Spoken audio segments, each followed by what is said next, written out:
সকাল সকাল সবাই আমরা বের হয়ে গেলাম আমার ভাইয়ের শ্বশুর বাড়ি যাওয়ার উদ্দেশ্যে। এই যে আরিফ ভাই, আপনি কোথায় যাচ্ছেন? আমারও চাই এই অ্যাপটা।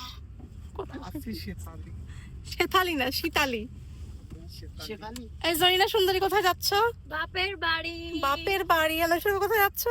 মামির বাবার বাড়ি। হ্যাপি? তোমার বাপের বাড়ি তো না। সবাই হ্যাপি? আর রাসেল ভাই কালকে তো তাণ্ডব করতে যায়, কামাই দিছেন, ডিউটি করতে আসেন নাই। তাণ্ডবের গল্প শুনবো না, আপনার বেতন কাটা যাবে। কালকে কামাই দিছেন কেন? কালকে ডিউটি করেন নাই? ঠিক আছে, আপনি তাণ্ডবই করেন।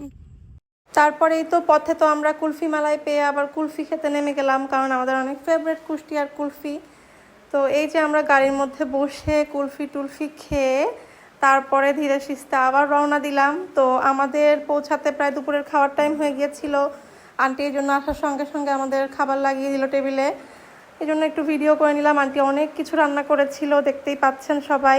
ডেজার্টের জন্য এই যে পুডিং রেখেছিল, কারণ আমরা সবাই এটা পছন্দ করি। এই যে জেরিনো এখানে ভিডিও করছে। পরেই তো আমরা খাওয়া দাওয়া সেরে নিলাম। Thank you for watching.